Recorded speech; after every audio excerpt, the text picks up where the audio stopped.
तुम्हें उससे शादी करनी पड़ेगी या फिर तुम्हें उससे शादी करनी होगी। You will have to marry her. Very good, आप बताओगे। तुम्हें उससे नहीं मिलना पड़ेगा। You won't have to meet him. Very good, आप बताओगे। क्या उसे तुमसे बात करनी पड़ेगी। Will he have to talk to you? Very good, आप बताओगे। क्या तुम्हें एक नई कार नहीं खरीदनी पड़ेगी। Won't you have to purchase a new car? Oh well done, well done, well done. Hello friends, my name is Jordan and I am an English trainer. So आज मैं आपको ये पढ़ाने आया हूँ कि किस तरीके से हैव टू का यूज फ्यूचर में किया जाता है। और फ्यूचर का हेल्पिंग वर्ब क्या है, विल। यानी कि क्या हो जाएगा, will have to. Have to से पहले आपको विल लगाना पड़ेगा और इसकी पहचान क्या है, ना पड़ेगा या फिर आप बोल सकते हो ना होगा। ठीक है, यानी कि फ्यूचर में आप कोई भी काम मजबूरी में करोगे तो आपको क्या यूज करना है, विल हैव टू। ठीक है, देखो लिखा भी हुआ है, मैं आपको समझा देता हूं। ये देखो लिखा भी हुआ है, विल हैव टू। इसकी पहचान क्या है, ना पड़ेगा या फिर ना होगा। ठीक है, अब आप पूछोगे कि ये ना है क्या। ठीक है, वो मैं बता देता हूं आपको। यानी कि वर्ब में आपको ये ना जोड़ते जाना है और सेंटेंस बनाते रहना है। ठीक है, जैसे कि उसे यहां आना पड़ेगा। आना क्या है, वर्ब है। ठीक है, ना जोड़ दिया लास्ट में, आना पड़ेगा। तुम्हें वहां जाना पड़ेगा। तुम्हें उन बच्चों को पढ़ाना पड़ेगा। तुम्हें डिनर बनाना पड़ेगा। तो यानी कि ये जो मजबूरी में काम कर रहे हो ना आप फ्यूचर में, तो उसके लिए आपको क्या यूज करना है, विल हैव टू। ठीक है, चलिए कुछ सेंटेंसेस की प्रैक्टिस कर लेते हैं ताकि आपको समझ में आ जाए कि किस तरीके से विल हैव टू का यूज किया जाता है। ठीक है, ये देखो, पॉजिटिव सेंटेंसेस बनाने के लिए निम्न स्ट्रक्चर का प्रयोग किया जाता है। ये देखो स्ट्रक्चर भी लिखा हुआ है, subject plus will plus have two plus verb के फर्स्ट फॉर्म का यूज करना है, फिर प्लस ऑब्जेक्ट, उसके बाद आपको फुल स्टॉप लगाना है। यानी कि हेल्पिंग वर्ब आपको क्या लगाना है, विल, उसके बाद आपको क्या लगाना है, हैव टू। ठीक है, ये याद रखना। यानी कि क्या हो जाएगा, विल हैव टू। ठीक है, आज ये सेंटेंसेस की प्रैक्टिस कर लेते हैं। ये देखो पहला सेंटेंस क्या है हमारा, उसे सोचना पड़ेगा। तो लास्ट में साउंड क्या आ रहा है दोस्तों, ना पड़ेगा, तो इसकी वजह से क्या आ जाएगा, विल हैव टू। ये देखो लिखा भी हुआ है, विल हैव टू। तो इसका ट्रांसलेशन क्या हो जाएगा, he will have to think, he will have to think। Clear हो गया। आ जाइए नेक्स्ट सेंटेंस पढ़ते हैं, उसे उनके लिए कुछ करना पड़ेगा। तो लास्ट में साउंड क्या आ रहा है, ना पड़ेगा, तो इसकी वजह से क्या आ जाएगा, will have to। ठीक है, इसका ट्रांसलेशन क्या हो जाएगा, she will have to do something for them, she will have to do something for them। Clear हो गया। आ जाइए नेक्स्ट सेंटेंस पढ़ते हैं, उन्हें कल स्कूल जाना पड़ेगा। तो इसका ट्रांसलेशन क्या हो जाएगा, they will have to go to school tomorrow. Clear है, so they will have to go to school tomorrow.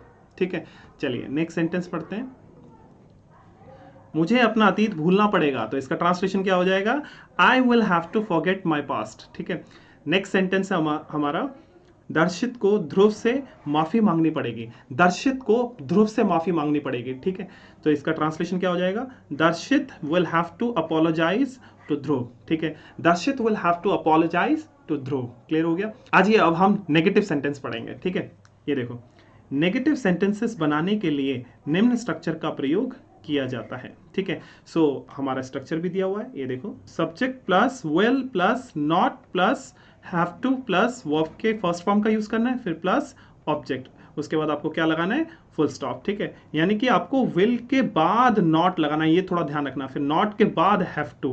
Clear है। इसी स्ट्रक्चर को आप दूसरे तरीके से भी लिख सकते हो, सब्जेक्ट प्लस वॉन, जो कि विल नॉट का कॉन्ट्रैक्शन है, थोड़ा ध्यान रखना, plus have two plus verb के फर्स्ट फॉर्म का यूज करना है, फिर प्लस ऑब्जेक्ट, उसके बाद फुल स्टॉप। ठीक है, चलिए सेंटेंसेस की प्रैक्टिस कर लेते हैं। ये देखो, आपको वहां नहीं जाना पड़ेगा, इसको आप दूसरे तरीके से भी बोल सकते हो, आपको वहां जाना नहीं पड़ेगा। ठीक है, दोनों का मीनिंग सेम है। ठीक है, तो लास्ट में साउंड क्या आ रहा है, ना पड़ेगा, इसकी वजह से क्या आ जाएगा, विल हैव टू। क्योंकि ये नेगेटिव सेंटेंस है तो इसलिए विल के बाद नॉट आएगा, फिर उसके बाद हैव टू आएगा। ठीक है, तो चलिए इसका ट्रांसलेशन कर लेते हैं, you won't have to go there. Won't मतलब विल नॉट। क्लियर है, ऊपर मैंने वैसे भी समझा रखा है, आप ऐसे भी लिख सकते हो, विल नॉट। ठीक है, अलग अलग करके, तो you won't have to go there. Clear है। आ जाइए नेक्स्ट सेंटेंस पढ़ते हैं, सभी को इन नियमों का पालन नहीं करना पड़ेगा। तो इसका ट्रांसलेशन क्या हो जाएगा, everyone won't have to obey these rules, everyone won't have to obey these rules. Clear है। चलिए नेक्स्ट सेंटेंस पढ़ते हैं, उसे मुझसे नहीं लड़ना पड़ेगा, उसे मुझसे लड़ना नहीं पड़ेगा। तो इसका ट्रांसलेशन क्या हो जाएगा, he won't have to fight with me, he won't have to fight with me. चलिए नेक्स्ट सेंटेंस पढ़ते हैं, उसे यहां नहीं आना पड़ेगा, उसे यहां आना नहीं पड़ेगा। तो इसका ट्रांसलेशन क्या हो जाएगा, she won't have to come here, she won't have to come here. चलिए नेक्स्ट सेंटेंस पढ़ते हैं। प्रियांश को इस सवाल का जवाब नहीं देना पड़ेगा। प्रियांश को इस सवाल का जवाब देना नहीं पड़ेगा। तो इसका ट्रांसलेशन क्या हो जाएगा? Priyansh won't have to answer this question. Priyansh will not have to answer this question. Clear हो गया? चलिए अब हम इंटरोगेटिव सेंटेंसेस की प्रैक्टिस कर लेते हैं। ये देखो, इंटरोगेटिव सेंटेंसेस बनाने के लिए निम्न स्ट्रक्चर का प्रयोग किया जाता है। देखो स्ट्रक्चर भी दिया हुआ है, will plus subject plus have to, फिर प्लस वर्ब के फर्स्ट फॉर्म का यूज करना है, फिर प्लस ऑब्जेक्ट, उसके बाद आपको क्वेश्चन मार्क लगाना है। याद रखना सब्जेक्ट से पहले आपको will लगाना है, ठीक है, उसके बाद हैव टू लगाना है, ठीक है। सब्जेक्ट के बाद आपको क्या लगाना है? Have to. याद रहा आपको? ये किस तरीके के क्वेश्चन है मैं आपको वो समझा देता हूं। जैसे कि क्या उसे यहाँ आना पड़ेगा, तो यानी कि येस या नो में आंसर करना है आपको, ठीक है। क्या तुम्हें उसे पढ़ाना पड़ेगा, ठीक है, येस या नो में आंसर करना है। क्लियर हो गया?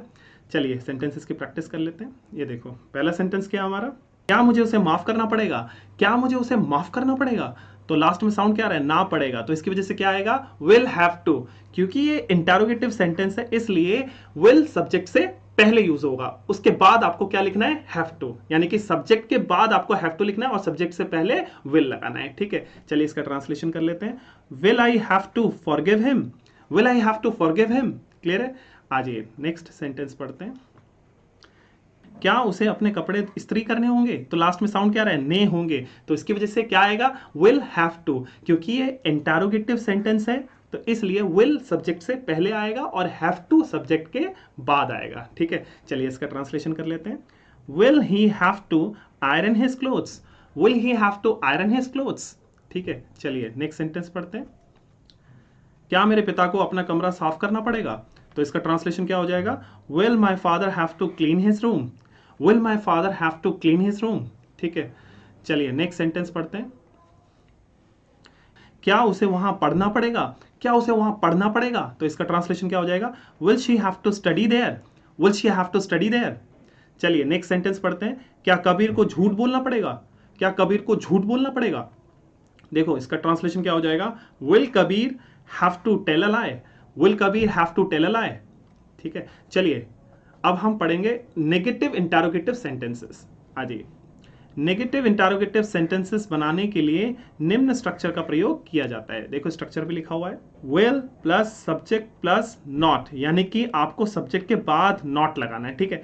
फिर प्लस हैव टू, फिर प्लस वर्ब के फर्स्ट फॉर्म का यूज करना है, फिर प्लस ऑब्जेक्ट, उसके बाद क्वेश्चन मार्क। ये याद रखना सब्जेक्ट से पहले विल, उसके बाद आपको नॉट लिखना है, फिर उसके बाद आपको हैव टू लिखना है, ठीक है। इसी स्ट्रक्चर को आप दूसरे तरीके से भी लिख सकते हो। ये देखो वॉन जो कि विल नॉट का कॉन्ट्रैक्शन है, ठीक है। उसके बाद सब्जेक्ट, फिर प्लस हैव टू, फिर प्लस वर्ब के फर्स्ट फॉर्म का यूज करना है, फिर प्लस ऑब्जेक्ट, उसके बाद आपको क्वेश्चन मार्क लगाना है। वॉन लिखते ही फिर सब्जेक्ट के बाद नॉट नहीं लिखना है, ठीक है। चलिए कुछ सेंटेंसेस की प्रैक्टिस कर लेते हैं ताकि आपको समझ में आ जाए। क्या आपको उसका इंतजार नहीं करना पड़ेगा? क्या आपको उसका इंतजार नहीं करना पड़ेगा? तो लास्ट में साउंड क्या आ रहा है? ना पड़ेगा। तो ना पड़ेगा की वजह से क्या आएगा? विल हैव टू, ठीक है। क्योंकि ये नेगेटिव इंटरोगेटिव सेंटेंस है तो इसकी वजह से वॉन सब्जेक्ट से पहले आएगा जो कि विल नॉट का कॉन्ट्रैक्शन है, उसके बाद आपको हैव टू लिखना है, यानी कि सब्जेक्ट के बाद आपको हैव टू लिखना है, ठीक है। चलिए इसका ट्रांसलेशन कर लेते हैं। Won't you have to wait for her? Won't you have to wait for her? तो इस सेंटेंस को आप दूसरे तरीके से भी लिख सकते हो, विल यू नॉट, आप ऐसे भी लिख सकते हो, will you not have to wait for her?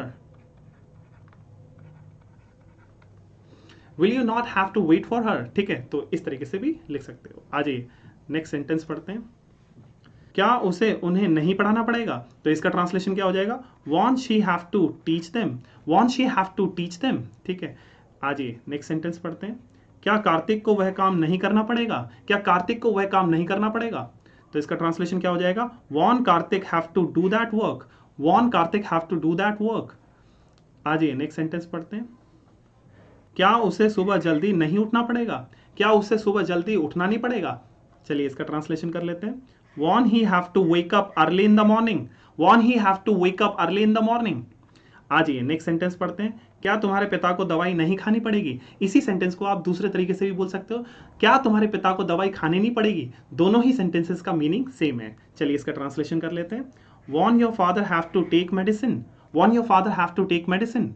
I guess आपको समझ में आ चुका होगा कि किस तरीके से विल हैव टू का यूज किया जाता है. Next time again I will come with different video with different concept. Thank you so much.